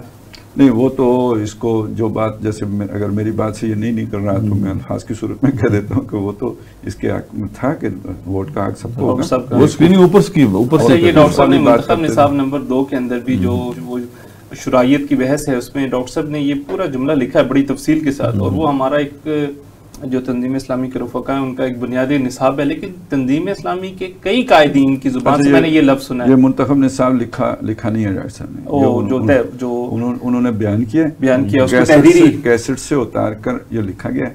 اچھا, اب یہ جب آپ کہتے ہیں نا کہ میں نے کئی لوگوں سے اس کے برعکس سنا ہے, تو اس کا مطلب ان کا ذہن وہاں تک نہیں پہنچ سکا جہاں پہ ڈاکٹر صاحب کا ذہن تھا. خود ڈاکٹر صاحب کے جاننے والوں کا ذہن وہاں تک نہیں پہنچ سکا. جب ان کا ذہن وہاں تک نہیں پہنچ سکا تو جب ڈاکٹر صاحب کی کیسٹوں کو اتارا گیا ہے, تقریروں کو کتابی صورت میں, تو وہ اس طرح کی چیزیں مس بھی ہو گئی ہیں. وہ سمجھا پتہ نہیں ڈاکٹر صاحب نے کیا کہہ دیا, کیوں کہہ دیا, سلپ آف ٹنگ ہے, کیا ہے, تو وہ اس طرح کر کے وہ چیزیں مس بھی ہوئی ہیں. لیکن پھر بھی اگر یہ جملہ رہ گیا تو غنیمت ہے کہ آپ تک پہنچ گئے. سر یہ بات لکھی ہوئی ہے، لیکن ہم پھر بھی یہی جو اوریہ صاحب والا موقف ہے، ڈاکٹر صاحب کی سوچ یہ تھی. اصل میں دیکھیں ڈاکٹر صاحب کی جب آپ بات کریں گے نا تو ڈاکٹر صاحب کی شخصیت میں دو چیزیں ہیں نا. ایک یہ کہ ان کو وہ ایک مفکر، یعنی مفکر نہیں کہنا چاہیے، یوں سمجھے کہ قرآن مجید کے مدرس کے طور پر پاپولر ہوئے ہیں زیادہ. صحیح، ٹھیک ہے. اور جو لوگ ڈاکٹر صاحب کے ساتھ جڑے ہیں یا آئے ہیں وہ وہی لوگ ہیں جو قرآن مجید سے انسپائر ہو کے آئے ہیں. تو انہوں نے ڈاکٹر صاحب کے اس پہلو کو لیا ہے اور اس کو لے کے تو انہوں نے اڈاپٹ کرنے کی کوشش کی اور مدرسی بنے ہیں اور درس دیے ہیں اور یہ سارے کیے ہیں اور وہی کہتے ہیں کہ ہم ڈاکٹر صاحب کے شاگرد ہیں. ڈاکٹر صاحب کی جتنا اس سے زیادہ اہمیت کا حامل جو ہے وہ ان کی سوشل تھاٹ ہے، وہ ان کا ایک مفکر ہونے کی حیثیت ہے، ان کا ایک جو اصل میں آپ یوں سمجھ لیں کہ اس سائنسی دور میں جن لوگوں نے مذہب کو واپس وہ پوزیشن دینے کی کوشش کی ہے جو کبھی اسے تھی، یعنی انسان کی مورالٹی طے کرنے کی، اس کے لیے سسٹم آف سوشل جسٹس بنانے کے لیے جو پہلے جو بنیاد مذہب کے پاس تھی وہ ختم ہو چکی ہے دنیا میں. اب مذہب کو وہ اتھارٹی حاصل نہیں ہے جو کبھی اس کے پاس تھی. اب وہاں سے مذہب کو نکال کے لا کے پھر آج کے مسائل کے حل کے طور پر پیش کرنا، یہ ایک بہت اونچے درجے کی بات ہے. یہ علامہ اقبال کے ہاں آپ کو ملے گی، ابوالکلام آزاد کے ہاں، مولانا مودودی کے ہاں اور ڈاکٹر اسحاق کے ہاں. اور اس شے کو ڈاکٹر صاحب کے اس فکر کے حصے کو سمجھنے والے تنظیم میں یا ڈاکٹر صاحب کے قریبی لوگوں میں ہمیشہ بہت تھوڑے رہے ہیں. آپ یہ سوچیں کہ ڈاکٹر صاحب نے زندگی میں ایک ہی آدمی کا نام، ابھی تو کچھ اور لوگ بھی میں نے سنا ہے کہ نام لیتے ہیں، وہ ویسے ہی اپنے سر بلا لیتے ہیں، لیکن یہ کہ اصل میں تو ڈاکٹر صاحب نے ایک ہی آدمی کا نام لیا اور وہ ڈاکٹر عبدالخالق ہیں، کہ جس کے بارے میں انہوں نے کہا کہ انہوں نے میری فکر کو، سوشل تھاٹ کو صحیح طرح سے سمجھا ہے. تو یہ ہمیشہ کم رہے. اچھا ڈاکٹر صاحب ایک کسی اپنی تقریر میں یہ گلہ بھی کرتے ہیں کہ لوگوں نے مجھے مدرس قرآن سمجھ لیا ہے. بالکل ٹھیک ہے. اور وہ علامہ اقبال کے حوالہ بھی دیتے ہیں کہ جیسے لوگوں نے اس کو شاعر سمجھ لیا، اور خود اقبال بھی کہتے تھے لوگوں نے مجھے شاعر سمجھا ہے. ایسے ہی ڈاکٹر صاحب کو بہت سے لوگوں نے مدرس قرآن سمجھا ہے. اچھا یہ ڈاکٹر صاحب کے مدرس قرآن والی جو حیثیت ہے، اس کو آج کا مذہبی طبقہ بھی قبول کرنے کے لیے تیار ہے. ان کے جنازے میں شرکت، یہ وہ جو سب کچھ ہوا وہ بھی ان کے مدرس والی حیثیت میں ہوا، نہ کہ ان کے مفکر والی حیثیت میں.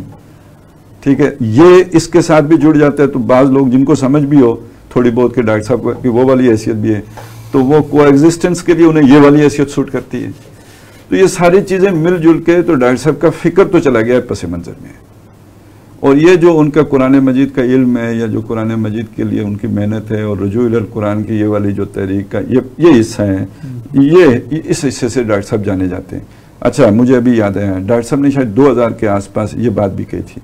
کسی موقع پہ انہوں نے یہ بات کہی ہے کہ ہمارے ہاں جو ہمارے قریب آئے ہیں لوگ اور جو تنظیم میں آگے آئے ہیں، یہ زیادہ تر وہ لوگ ہیں جو میری قرآنی فکر کو سمجھ کے آئے ہیں. انہوں نے میری سوشل تھاٹ کو نہیں سمجھا ہے. اس لیے ان کے اندر وہ تحریکیت نہیں ہے کہ جو ایک ریولوشنری جماعت کے لیے درکار ہوتی ہے.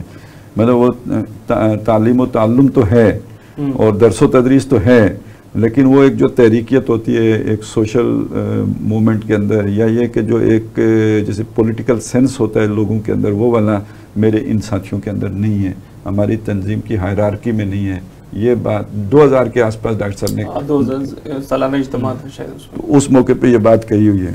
تو اگر آپ کو یہ چیزیں مل جائیں تو میرا خیال ہے یہ اس پروگرام کے ساتھ ان کا کوئی اگر آپ لنک دے دیں یا ضرور کبھی آپ کر دیں، خاص پروگرام کر لیتے ہیں ڈاکٹر صاحب کی ایک سوشل اور پولیٹیکل تھاٹ کے حوالے سے، تو یہ لوگوں کو یہ بھی پتہ لگے. یہ ہمارا بہت یعنی ڈاکٹر صاحب کی شخصیت کو اجاگر کرنے کے لیے یہ بہت ضروری ہے کہ یہ چیزیں شخصیت کا ایک گمشدہ باب بن گیا. لیکن یہ کہ اگر یہ اسی طرح چلتا رہا، ہم بیچ میں نہ ہوں، یا یہ چیز جو ہم نے کوشش کی من جانب اللہ ہے، تو 20-25 سال کے بعد ڈاکٹر صاحب جو ہے نا رحمۃ اللہ علیہ ہو کے ایک مطلب ایک خاص طبقے کے بزرگ کے طور پر تاریخ میں حصہ پا جائیں گے. اور 50 سال کے بعد لوگوں کو یہ بھی نہیں معلوم، آج تو وہ مستند عالم نہیں ہے نا، 50 سالوں کے بعد وہ ایک بہت بڑے جو ہے نا وہ ولی اللہ ہوں گے، ایک خاص مکتب فکر کے.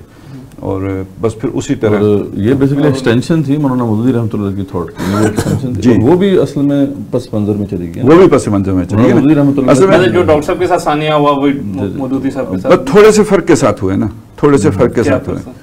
تو یعنی آپ یہ دیکھیں نا کہ اس وقت جو دنیا میں دو ایکسٹریمز ہیں، ایک ٹریڈیشنل قسم کے لوگ ہیں اور ایک بالکل ماڈرنسٹ، اور انہی کا ٹکراؤ ہے نا، جسے ہم سادہ الفاظ میں کہتے ہیں مسٹر ملا ٹکراؤ ہے۔ یہ صرف پاکستان کا مسئلہ نہیں، پوری دنیا کا مسئلہ بن گیا۔ ابھی بھی جو کانفلکٹ ہے تو وہ اسلام میں سے کون سے لوگ مغرب کے ساتھ فرکشن میں ہیں، وہ یہ جنہیں ہم ٹریڈیشنل کہتے ہیں۔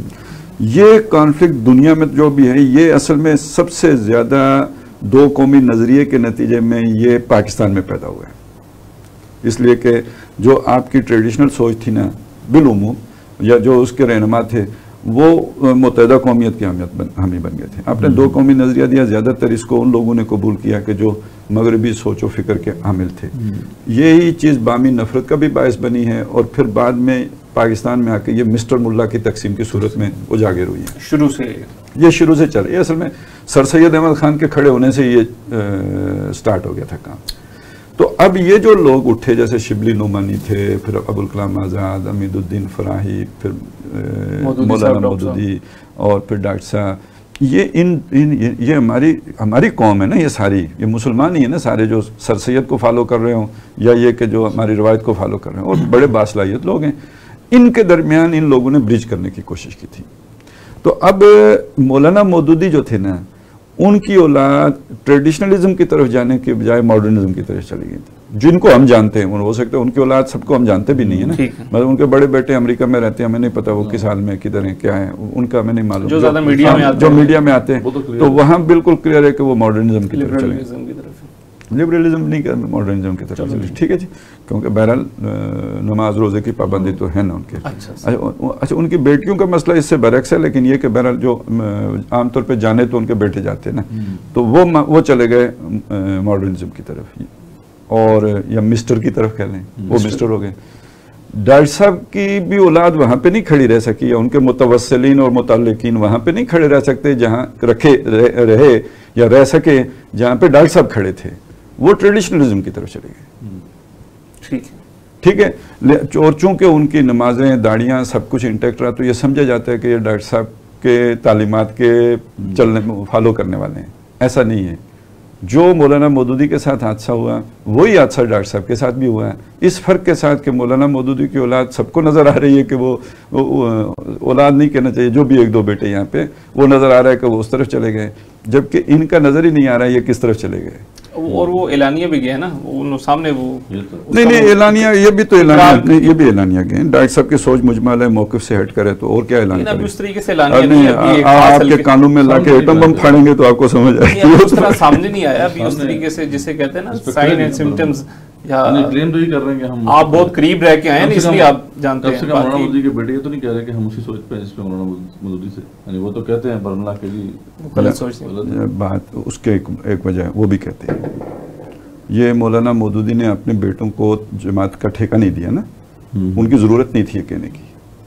صحیح، یہ ہے مسئلہ، فرق ہے، یہ ان کی ضرورت نہیں تھی۔ مجھے سمجھ نہیں ہے اس بات کی، یعنی ان کو ورثے میں تو نہیں ملی نا، ان کے بیٹوں کو جماعت نہیں ملی نا، ٹھیک ہے، انہیں جماعت چلانی ہی نہیں تھی، اس لیے انہیں کہنے کی ضرورت ہی نہیں تھی۔ انہیں ڈاکٹر صاحب کی سوچ کی بنیاد پر اپنے سارا سٹرکچر چلانا ہے، چندے آنے ہیں، سب کچھ ہونا ہے، وگرنہ جو بھی مطلب جو نفرت بیزاری محسوس ہوتی ہے جب گفتگو کریں، ڈاکٹر صاحب کا حوالہ دیں، جو چہرے کے تاثرات سامنے آتے ہیں، تو مطلب وہ اعلان بھی کر دیتے ہیں، لیکن باہر نکل کے کر نہیں سکتے کہ کیونکہ اپنی تو کوئی دعوت ہے نہیں، آپ کو تو کوئی جانتا نہیں، جو کچھ بھی یہاں پہ آپ کا انفلوئنس ہے وہ ڈاکٹر صاحب کے نام سے ہے، لہٰذا وہ آپ باہر کہہ کے 100% ڈاکٹر صاحب کی فکر پہ ہوں گے۔ یہ اس سے زیادہ ورس سچویشن ہے، کم از کم وہ تو اپنی جگہ پہ جو اندر ہیں ویسے ہی باہر ہیں، تو یہ تو اندر اور ہیں باہر اور ہیں۔ اچھا جی، محمد عدنان صاحب کا کوشچن ہے کہ کل خالد صاحب نے دورہ قرآن میں نعمت شاہ ولی کی پیشن گوئیوں کے بارے میں ذکر کیا تھا، وہ پیشن گوئیاں کیا کہتی ہیں اور کس حد تک ریئلسٹک ثابت ہوئی ہیں؟ جزاک اللہ خیر۔ آپ نے شاید کوئی اچھا نہیں، وہ جو کچھ بھی کہتی ہیں میرا خیال ہے یہاں تو اس کو زیر بحث لانے کی بات نہیں ہے، کیونکہ ایک حوالہ آ گیا تھا بس وہاں پہ گفتگو میں ایک بات آ گئی تھی، وہ بھی صرف اس درجے میں آئی تھی کہ یار ان کو یہ سارا کچھ کیسے معلوم ہوا، ٹھیک ہے، اتنی ساری بات تھی۔ ٹھیک ہے، محمد رضا صاحب کا کوشچن ہے کہ جب رسول اللہ صلی اللہ علیہ وسلم کی دعوت کے نتیجے میں یثرب کی اکثریت نے اسلام قبول کیا تو مدینے میں دین قائم ہو گیا، کیا اس سے یہ ثابت نہیں ہوتا کہ منہج انقلاب نبوی کے مطابق دین کی اقامت بغیر تصادم کے ہی ہوتی ہے، نہ کہ کسی تصادم اور احتجاجی تحریک کے نتیجے؟ نام کیا بتایا آپ نے؟ محمد رضا صاحب۔ محمد رضا صاحب۔ اچھا دیکھیں، بات یہ ہے کہ یہ تو ایک مغالطہ ہے جو بہت سے لوگوں کو ہے، اور کچھ لوگوں نے جان بوجھ کے پیدا بھی کیا ہے۔ تو بہرحال یہ سمجھ میں نہیں آتا جب تک کہ آپ ریاست کو نہ جانتے ہوں کہ ریاست کی کیا شرائط ہوتی ہیں، وہ کیسے ڈیفائن ہوتی ہیں، اور وہ چیزیں آپ کو معلوم نہ ہوں تو پھر آپ کو مدینے میں اقامت دین نظر آتی ہے۔ تو پھر ایسے لوگوں کو صرف یہی بتایا جا سکتا ہے نا کہ اگر اقامت دین ہو گئی تھی تو پھر اس کے بعد ابھی سورہ نور جو 5-6 کے لگ بھگ نازل ہوئی ہے ہجری میں، اس میں ابھی وعدہ کیا جا رہا ہے کہ آپ کو خلافت عطا کریں گے۔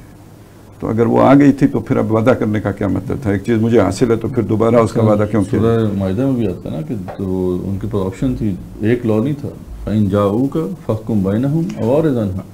سر وہ میں یہی کہہ رہا ہوں، اس 10 دلائل دیے جا سکتے ہیں، لیکن یہ سارے دلائل وہ ہیں کہ جس کے لیے ایک جیسے کہتے ہیں نا تھوڑا لطیف قسم کا ذہن چاہیے جو چیزوں کو اپریشیٹ کر سکے۔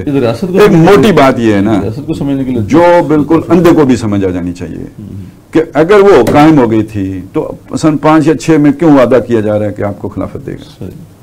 یہ تو ایسی بات ہے کہ جس کے لیے عقل کی بھی ضرورت نہیں ہے، اس کے بغیر ہی سمجھ میں آ جائے گی۔ باقی تو بہت سی باتیں، ریاست میں ایک قانون ہوتا ہے، وہاں 2 قانون ثابت ہیں۔ ریاست کبھی بھی اپنے جو حالت جنگ میں فرار ہونے والے ہوں فوجی، ان کو معاف نہیں کرتی، ان کے لیے گولی ہوتی ہے۔ دنیا بھر میں آج بھی یہی اصول ہے، ٹھیک ہے؟ وہاں 300 بندے کتنی مشکل حالات میں بغاوت کر کے واپس آ گئے، وہ کچھ بھی، یہ تو ثابت کرتا ہے یہ والنٹیئر آرگنائزیشن تھی۔ کسی موقع پہ غزوہ تبوک سے پہلے کسی موقع پہ یہ جو ہے نا پابند نہیں کیا گیا کہ سب نکلو۔ غزوہ تبوک فتح مکہ کے بعد ہو رہے ہیں، اب ریاست کی حیثیت ہے، کس نہ آنے والے کی کبھی ایکسپلینیشن نہیں ہوئی ہے، یہ پہلا موقع ہے ایکسپلینیشن ہو رہی ہے۔ پھر اللہ تعالیٰ اس کو کہہ رہا ہے انا فتحنا لک فتحا مبینا، مکہ تو فتح ہی نہیں ہوا تو کیا فتح مبین ہو گئی ہے یہ۔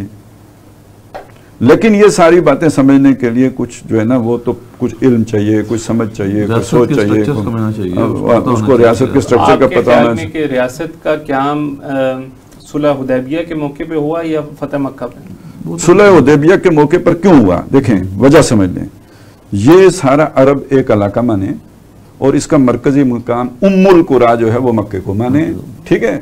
اب ایک جماعت وہاں سے نکلی ہے، وہ آ کے مدینے میں اس نے اس مرکزی حکومت کے خلاف اپنا ایک نظم بنا دی ہے۔ اس کو آپ کیا کہیں گے؟ جو جدید اصطلاح ہے اس میں تو یہ ایک باغی گروہ کہلاتے ہیں نا، لیکن ان کی ایک حکومت قائم ہو گئی ہے، اس میں کوئی شک نہیں ہے، حکومت ان کی بن گئی ہے، لیکن اس کو مرکز نے تسلیم نہیں کیا، ایک غیر تسلیم شدہ حکومت وجود میں آ گئی ہے۔ جب اس حکومت کے ساتھ بیٹھ کے مرکز نے مذاکرات کیے ہیں اور ان کی شرائط پہ صلح ہو گئی ہے تو اب ایک یہ مسلمہ حکومت ہو گئی ہے، اور جب یہ مسلمہ ہو گئی ہے تو یہ ایک اسے فتح حاصل ہو گئی، یعنی یہ بالکل ایسی بات ہے جیسے پاکستان، مشرقی پاکستان، مغربی پاکستان 2 تھے، اب بالفرض وہ جو تھا مجیب الرحمان اس نے حکومت اپنی بنا دی وہاں پہ، اور ایک مرکز کے ساتھ اس نے لڑائی مول لے لی، اور ایک وقت میں اس نے ہمیں وہاں سے بے دخل بھی کر دیا انڈینز کی مدد سے، یا جو بھی کر لیا، لیکن جب تک پاکستان اسے تسلیم نہیں کرتا اس کی وہ حیثیت مسلمان نہیں بنے گی۔ چنانچہ وہ تو بڑا لمبا کھکھیڑ مول لینا پڑا تھا پاکستان سے اس کو تسلیم کروانے کے لیے۔ تو اصل میں اس میں ایک دوسرا پہلو جو اس کوشچن میں ہے کہ وہ جو ایک چیز مجھے میرے ذہن میں اور آگے میں وہ کہہ رہا ہوں، یہ جو ابھی ہمارے جو ادھر کے پی کے میں جو گڑبڑ ہوئی تھی اور پھاٹا میں ہوئی تھی، اس میں مذاکرات کیوں نہیں ہوتے تھے؟ مذاکرات کرنے کا مطلب سمجھتے ہیں آپ؟ اینٹی کے طور پر تسلیم کر رہے ہیں، پولیٹیکل اینٹی کے طور پر، صحیح، یعنی اس کا مطلب وہاں ان کا آپ نے جو ہے نا وہ عمل درآمد کر ان کی حکومت کی حیثیت وہاں تسلیم کر لی ہے آپ نے۔ یہ وجہ ہے کہ جس کی وجہ سے فتحنا لک فتحا مبینہ ہوا ہے، ٹھیک ہے؟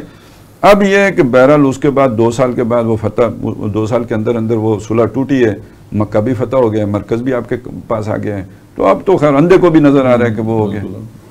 اس میں دوسرا پہلو بڑا اہم ہے کہ یہ جو بظاہر ایسا لگتا ہے نا کہ آپ صلی اللہ علیہ وسلم نے دعوت دی اور مدینے والے جو ہے وہ مسلمان ہو گئے اور وہ سارے کے سارے آپ کے پاس آ گئے اور آپ کو بطور لیڈر کے لے کے چلے گئے، تو چنانچہ اب ہمیں کوئی ریولوشنری اسٹرگل کی ضرورت نہیں ہے، دعوت آپ دیں۔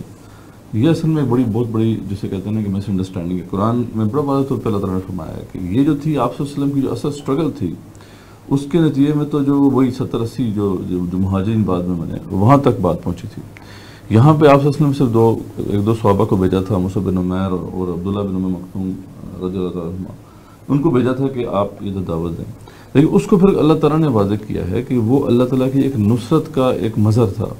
یہ جو اللہ تعالیٰ کا قانون نصرت ہے اس کو اگر سمجھ لیں تو پھر سمجھ آ سکتا ہے یہ معاملہ کیا ہے۔ اللہ نے خود فرمایا وَأَلَّفَ بَيْنَ قُلُوبِهِمْ، یہ ان کے درمیان جو الفت پیدا کی ہے وہ ہم نے کی، اور الفاظ ہے کہ لو انفقت ما فی الارض جمیعا، کہ اگر آپ خرچ کر دیتے جو کچھ بھی زمین میں ہے تو ما الفت بین قلوبہم، تو آپ تو الفت پیدا نہیں کر سکتے تھے ان کے درمیان۔ یہ جنگ بواس جو چل رہی تھی اوس و خزرج میں، یہ اچانک بند ہو جاتی، ختم ہو جاتی ہے۔ اللہ فرماتے ہیں دنیا میں جو کچھ ہے آپ خرچ کر دیتے، آپ اپنی ایفرٹ جتنی مرضی لگا دیتے، یہ آپس میں الفت پیدا نہیں ہو سکتی تھی۔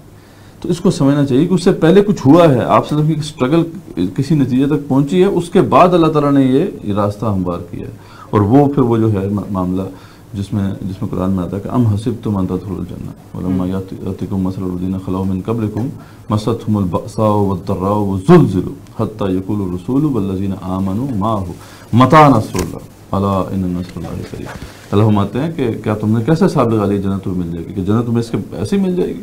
ابھی تو تمہارے پر وہ حالات نہیں ہیں تم سے پہلے لوگوں پر آئے تھے، ان پہ مصیبتیں آئیں، پریشانیاں آئیں، یہاں تک کہ وہ ہلا دیے گئے، زلزلوا کے الفاظ، اور یہاں تک کہ وقت کا جو رسول ہے اور جو اس کے ساتھ اہل ایمان ہے وہ اس دہائی دینے پہ مجبور ہو گئے متى نصر اللہ، تب اللہ کی مدد آئی۔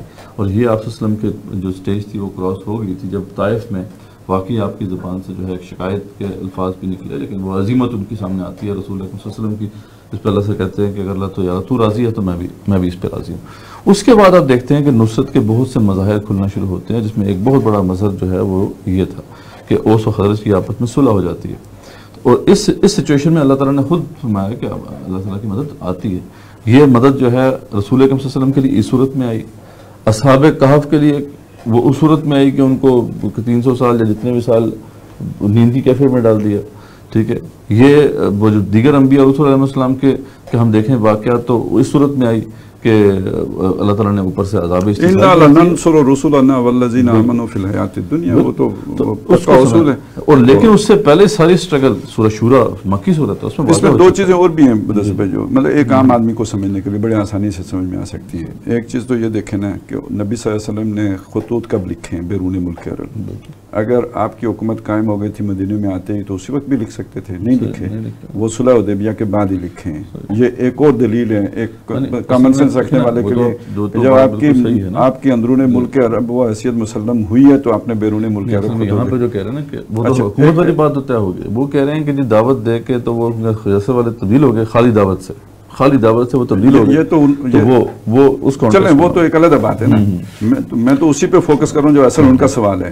تو اس میں ایک چیز یہ بھی دیکھنے کی ہے کہ صلح حدیبیہ سے پہلے خطوط کیوں نہیں لکھے گئے؟ صحیح بات، ایرانیوں کو، شامیوں کو، رومیوں کو، وہ صلح حدیبیہ کے بعد ہی کیوں لکھے گئے؟ یہ تو بہت اہم سوال ہے۔ تو میری سمجھ میں تو یہ ہے کہ جب آپ کی اندرون ملک حیثیت مسلم ہوگی، تسلیم کر لیا گیا آپ کی حکم، اب آپ نے بیرون ملک عرب خط لکھے ہیں اور یہی صحیح ترتیب بندی ہے۔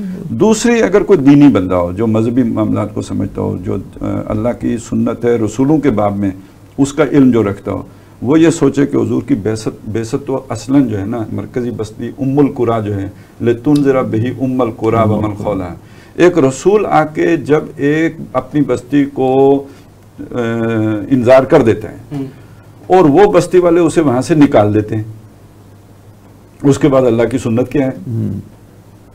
ٹھیک ہے، وہ سنت تو یہ ہے کہ یا تو وہ نکال نہیں سکتے، اور اگر نکالیں تو بچ نہیں سکتے، ان پر عذاب استحصال آتا ہے۔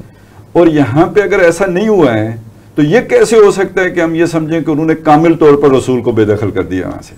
اس کا لازمی مطلب ہے کہ وہ واپس آئیں گے، اگر یہ ایسا ہوتا کہ کفر کا ایسا غلبہ ہوتا اور اسباب کی سطح پر اس غلبے کا توڑ موجود نہ ہوتا تو جب ہجرت ہوتی تو اس کے ساتھ ہی مکے پر عذاب اترتا. چلیں ایک موٹی بات یہ اللہ کی سنت ہے. چنانچہ جب سورہ قصص میں آپ یہ سارا واقعہ پڑھیں گے تو اس میں آپ کو یہ بڑی عجیب بات ملے گی کہ اس میں وہ الفاظ آ جائیں گے کہ وَإِنَّا لَرَادُّكَ إِلَىٰ مَعَادٍ، ہم آپ کو لوٹ کے آئیں گے عود کرنے کی جگہ. اب اس کے کئی طرح معنی کیے گئے ہیں، لیکن بڑی عجیب بات یہ ہے کہ اسی سورہ قصص میں 8 سال اور 10 سال کے 2 معاہدے ہوئے ہیں حضرت موسیٰ اور جو بھی شیخ مدین ہیں ان کے درمیان، اور کہا یہ جاتا ہے کہ 8 سال کے بعد وہ جا سکتے تھے لیکن انہوں نے 2 اضافی لگا کے 10 کیے ہیں. ادھر ٹھیک 8 سال کے بعد نبی صلی اللہ علیہ وسلم نے مکہ فتح کر لیا ہے، لیکن آپ نہ 8 میں حج کرنے آئے ہیں، نہ 9 میں حج کرنے آئے ہیں، سن 10 میں حج کرنے کے لیے آئے ہیں. تو یہ کچھ اشارے ہیں جو یہ بھی بتا رہے ہیں کہ اس وقت بھی حضور کو پتا تھا کہ انہوں نے واپس آنا ہے. ٹھیک ہے، آپ وہاں آنا تھا انہوں نے. تو جو جس بستی کو خبردار کرنے کے لیے بھیجے گئے، جب تک وہ بستی آپ کی دسترس میں نہیں آتی اور سرنڈر نہیں کرتی اور اسلام کو بلائی نہیں کرتی، اتھارٹی کی بات ہے نا، تو وہ جو رسالت کی ذمہ داری ہے وہ بھی پوری نہیں ہوتی نا. یہ بھی سمجھیں، یعنی ریاست کے باعث کو آپ چھوڑ دیں. اب وہ جو رسالت کے باب میں اللہ تعالیٰ کی سنتیں ہیں وہ نہیں پوری ہو رہی نا اس طرح، جب تک کہ وہ بستی آپ کے اطاعت قبول نہیں کرتی یا ہلاک نہیں ہوتی. اس پہ سمپل سی بات ہے نا، ریاست کا کلیم کر دینے سے تو ریاست نہیں قائم ہو جاتی نا، ورنہ تو پھر ہم بھی کلیم کر دیتے ہیں ہماری ریاست ہے. جب تک کہ سینٹرل اتھارٹی موجود ہے، آلریڈی ایک ایگزسٹنگ اتھارٹی موجود ہے اور وہ ٹیریٹوریل اپنی کلیم کر رہی ہے کہ یہ ہماری ٹیریٹری ہے، بیچ میں ہم کلیم کر کے تو ریاست نہیں بن سکتے جب تک کہ اس کی وہ جو سینٹرل اتھارٹی ہم توڑ نہیں دیتے. ورنہ تو پھر اگر ایسے ہے تو ہماری ریاست قائم ہو گیا، اعلان کر ہماری یہ اس اسٹوڈیو میں ریاست قائم ہو گئی، گھر میں بھی ہے، گھر میں بھی قائم ہو گئی. بات یہ ہے کہ لیکن ان کی جورسڈکشن ہے، ہم یہ کلیم کر نہیں سکتے. تو میرا جسم میری مرضی بھی تو ریاست. ہاں یہ تو ہے. محمد عمران بھٹی صاحب کا کویسچن ہے کہ Surah Kahf verse number 90 talking about the shield from sun exposure like white albino people have skin cancer, that's why black slavery came in picture. Surah Kahf verse 99 is talking mixing of Yajuj Majuj with black people during colonialism invasion, physically, psychology. یہ کوئی انہوں نے خود ہی جوڑ لی ہیں، اس سے کوئی بات تو ہے نہیں. مطلب وہ تو یجوج ماجوج وہ جو ہے نا تعلق ہی نہیں ہے اس کا. آیت نمبر 90 میں کہ ذوالقرنین ایک ایسی جگہ جہاں وہ اوٹ نہیں پاتے تھے، وہ تو ڈیفرنٹ جگہ تھی. وہ تو اب یہ اس میں کہ ایک صاحب جو ہے نا اس کو لے گئے ذوالقرنین کو کہیں وہ نارتھ میں، ادھر کیا ہے وہ جو یہ جہاں پہ سورج غروب نہیں ہوتا ہے نا ہر وقت، وہ سامنے ہی رہتا ہے. کیا کہتا ہے انٹارکٹیکا، ادھر پہنچا دیا، ادھر پہنچا. انٹارکٹیکا نہیں، نارتھ پول کی سائڈ، جو جہاں پہ وہ 6 مہینے دن کرتا ہے یہ وہ نا، تو انہوں نے کہا سترہ کو انہوں نے لیا کہ رات نہیں آتی ہے. تو یہ بس لمبی ڈفرنٹ مہمات ہیں. ایک ایسٹرن ان کی تھی، یہ ایسٹرن کی بات، ایسٹرن کو یجوج ماجوج والے کے ساتھ مکس کر رہے ہیں نا. ایسٹرن تو تھی جو ایسٹ کی طرف بلخ اور مکران کی طرف ہوئی تھی. یہ جو اس کا تعلق یجوج ماجوج کے ساتھ نہیں ہے، وہ تو ان کی ناردرن وہ مہم تھی، وہ دو کو مکس کر رہے ہیں. ٹھیک ہے، چلیں جی آگے چلتے ہیں. نسیم حسان صاحب ہے کہ پاکستان کا تعلیمی نظام صرف ڈگری پیدا کر رہا ہے، ہنر، ادب، اخلاقیات نظر نہیں آتا، معاشرے کی تربیت کیسے ہو؟ اچھا ایک سیکنڈ یار، ان کو کلیئر کر دینا وہ جنہوں نے پہلا سوال. اچھا جی، آپ کہ انہوں نے 3 مہمیں کی تھی نا. پہلی ان کی مغرب کی طرف تھی، ٹھیک ہے، اب جہاں تک بھی گئے سو گئے. دوسری ان کی مشرق کی طرف تھی. یہ تیسری مہم تھی جو ان کی شمال کی طرف تھی، جس کے نتیجے میں ان کا وہ یاجوج ماجوج کے ساتھ جو بھی ان کا تو خیر وہ نہیں ہوا کنفرنٹیشن، وہ لوگوں نے کہا کہ جی ادھر وہ آتے ہیں اور یہ سارا کام کرتے ہیں. اب یہ جس مہم کی بات کر رہے ہیں جس کے بارے میں یہ ہے کہ وہ کوئی سطر نہیں پاتے سورج کے مقابلے میں، وہ مشرقی مہم ہے. اس میں یاجوج ماجوج کے ساتھ ان کا کوئی معاملہ ہی نہیں پیش آیا. یہی بات میں نے تھوڑا اس کو کھول کے کہا. ٹھیک. تو وہ کہہ رہے ہیں ہنر، ادب، اخلاقیات نظر نہیں آتا، معاشرے کی تربیت کیسے ہوگی؟ ایک طرف لبرل عورت کی آزادی کی بات کرتے ہیں، دوسری طرف ریاست کے پاس بچوں کی تربیت کا کوئی پلان نہیں. رہنمائی فرمائیں. بس وہی ایک اخلاقی ہمارا رونا ہے. اصل میں دیکھیں ہماری ریاست میں سب سے بڑا مسئلہ یہ ہے کہ جو آپ کی مقتدرہ ہے وہ عوام میں سے نہیں ہے، ٹھیک ہے، اور جو عوام میں سے ہیں وہ سیاسی جماعتیں ہیں، وہ عوامی نہیں ہیں، وہ بادشاہت پر قائم جماعتیں ہیں. کہ ایک خاندان جو جس نے بھی بنائی تھی وہ اس کے خاندان کی وہ ایک جو ہے نا لمیٹڈ کمپنی ہے، اس کو آپ سیاسی پارٹی کہتے ہیں. وہ پیپلز پارٹی ہو, وہ نون لیگ ہو, وہ کوئی اور لیگ ہو, جو کچھ بھی ہو. ابھی وہ چلیں ایک نئی بنی ہوئی جماعت پی ٹی آئی ہے, لیکن کل وہ بھی یہی ہوگا. اب وہ چلیں پرانوں کی نئی شکل ہے. تو اب اصل میں مسئلہ یہ ہے کہ آپ کی جو اصل جو حکومت ہے وہ ان کے ہاتھ میں جنہیں عوام سے کوئی سروکار نہیں ہے, نہ ہی عوامی خواہشات کی انہیں کوئی پرواہ ہے. یہ آگے رکھے ہوئے بالکل جیسے وہ ہم مینا میں رکھے ہوئے شیطانوں کو پتھر مار کے سمجھتے ہیں کہ شیطان کو پتھر مار لیے ہیں, تو یہ سیاستدانوں کو پتھر مار کے ہم سمجھتے ہیں, گالی دے کے سمجھتے ہیں کہ ہم نے وہ نظام کے جو ظالمانہ نظام کے ہرکارے جو ہے نا ان کو راندہ درگاہ کر دیا ہے.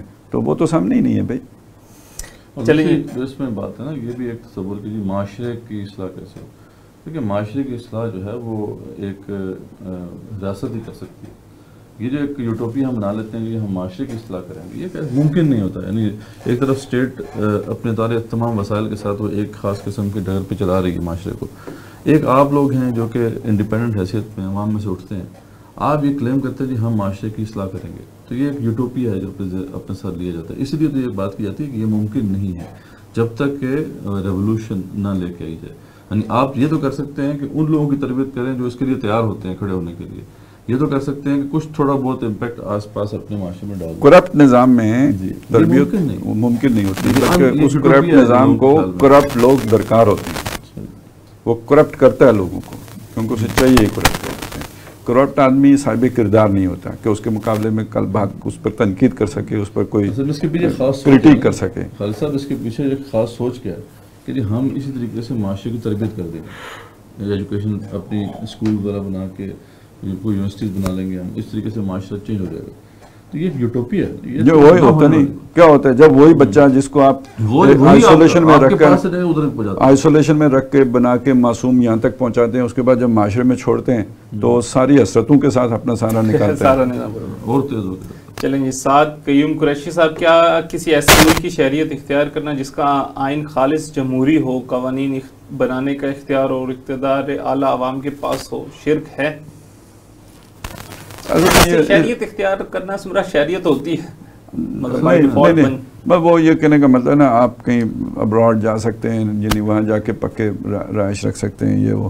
تو میرا تو خیال یہ کہ احتیاط کرنی چاہیے. یہ تو شرک ہے نہیں ہے اس بحث میں پڑے بغیر. لیکن سمپل اس کو دیکھتے ہیں نا کہ جو آپ عہد کریں گے, عہد کی جو ہے اللہ تعالیٰ نے فرما دیا کہ جتنے بھی عہد ہیں ان کا سوال ہوگا. تو جب آپ عہد کریں گے ملکہ برطانیہ کی وفاداری کا, تو وہ کینیڈا کی شریعت دیتے ہوئے ہے یا نہیں, یہاں پر اسے ہم دیکھیں. لیکن یہ ہے کہ اللہ تعالیٰ تو پوچھے گا پھر اس عہد سے, عہد کے بارے میں. ایک تو آپ نے ایک ایسے چیز پہ عہد کیا جو ان کا کانسٹیٹیوشن ہے, اس کے اندر بھی جو بھی کفریہ معاملات ہوں گے, شرکیہ معاملات ہوں گے, اگر آپ دل سے اس کو نہیں بھی آپ کہتے ہیں یار یہ غلط ہے لیکن مجبوری میں کر رہا ہوں, لیکن اس عہد کا پہ سوال تو ہوگا.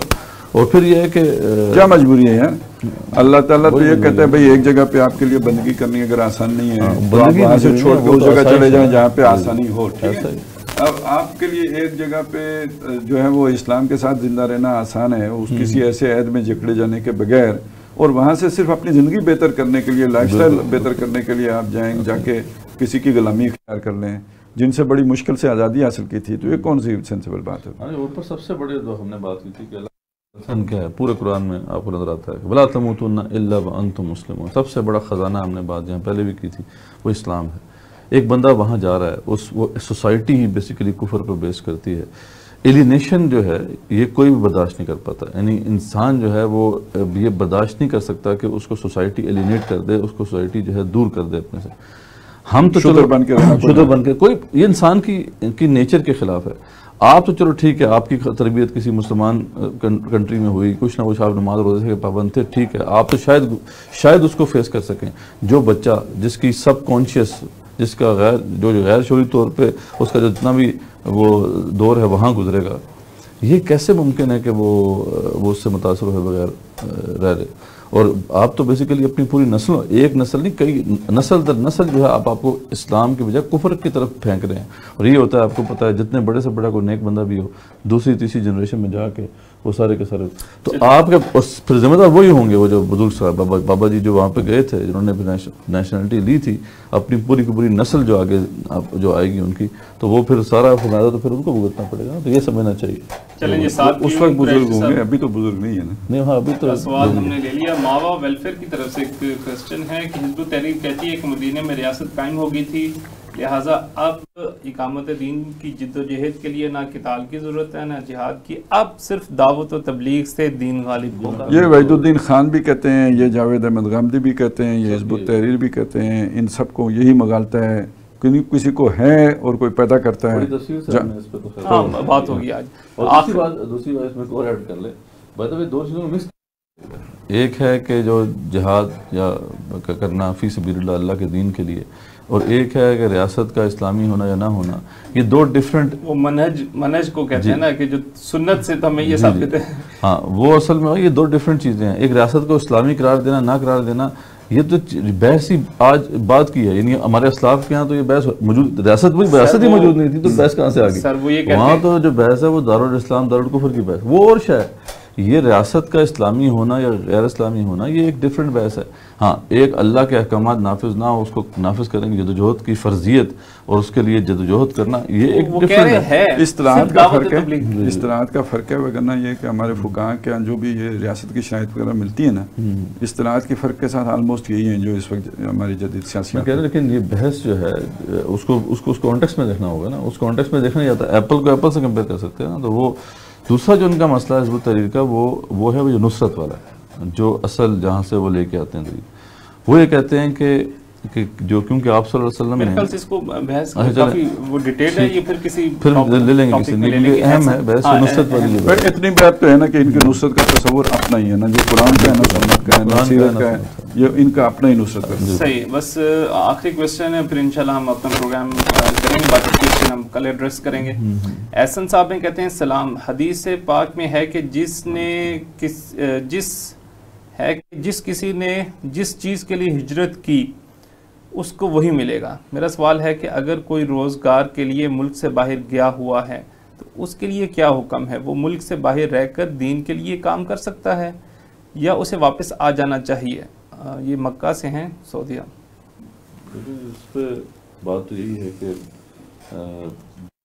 ہیں وہاں پہ آپ کو دین کا کام کرنا ہے, دین کے غلبے کی جدوجہد کرنی ہے, اس کے بغیر تو چارہ کوئی نہیں. لیکن آپ کو جب پتہ ہے کہ جس جگہ پہ آپ ہیں وہاں پہ یہ کام نہیں ہو سکتا, تو پھر ڈیفینیٹلی وہاں سے پھر نکلنا ہوگا, وہاں جانا ہوگا جہاں پہ آپ یہ کام کر سکتے ہیں. تو یہ تو سمپل سی بات ہے نا. پہلے والے سوال اور اس میں ایک تھوڑا سا فرق ہے نا. ایک وہ تو شہریت کی بات تھی, یعنی پرماننٹ سیٹل ہونے کی بات, ٹھیک ہے. یہ تو ایک بندہ عارضی طور پہ گیا ہوا ہے, اور یہ تو یعنی اس کا سارا خاندان ابھی پیچھے ہے, برادری پیچھے, یہ پرماننٹ وہاں نہیں جا رہا, فیملی نہیں وہاں رکھ رہا, وہ بھی تو عارضی گیا ہوا ہے, واپس اس نے آنا ہے. تو یہ تو کیس تو مختلف ہو گیا. تو ایک شخص عارضی طور پہ وہاں پہ رہ کے, لیکن اس کو بھی یہ پتہ ہونا چاہیے یا اس کی پلاننگ ایسی ہونی چاہیے کہ میں نے الٹیمیٹلی واپس جانا ہے اور جا کے میں نے وہاں دین کا کام کرنا ہے, اور کر بھی رہا ہو, وہاں رہتے ہوئے بھی کر سکتے ہیں اپنے ملک میں کام. اگر وہاں رہتے ہوئے اپنے ملک میں پیسے واپس بھیج سکتے ہیں تو دین کا کام بھی کر سکتے ہیں. تو لیکن یہ کہ اسے اپنی فرسٹ پریورٹی پہ رکھنا چاہیے کہ میں جلد از جلد میں جا کے اپنے ملک میں سیٹل ہو کے کام کروں. ٹھیک ہے, بہت شکریہ جناب مدثر رشید صاحب, خالد محمود صاحب, آپ ہمارے آج کے پروگرام میں شریک گفتگو رہے. ویورز کا بہت شکریہ ادا کرتا ہوں جو ہمارے ساتھ مستقل طور پہ روزانہ کی بنیادوں پر اس پروگرام کو دیکھتے ہیں اور اس کو آگے بھی شیئر کرتے ہیں, اپنے دوستوں و احباب تک پہنچاتے ہیں. میں اپنی ٹیم کے ساتھ اجازت چاہوں گا. کل پھر انشاءاللہ 11:30 بجے ہم اس پروگرام کو لے کے آئیں گے اور سوال و جواب کا یہ سلسلہ کل پھر دوبارہ شروع کریں گے. کل تک کے لیے اجازت دیجیے. اللہ حافظ.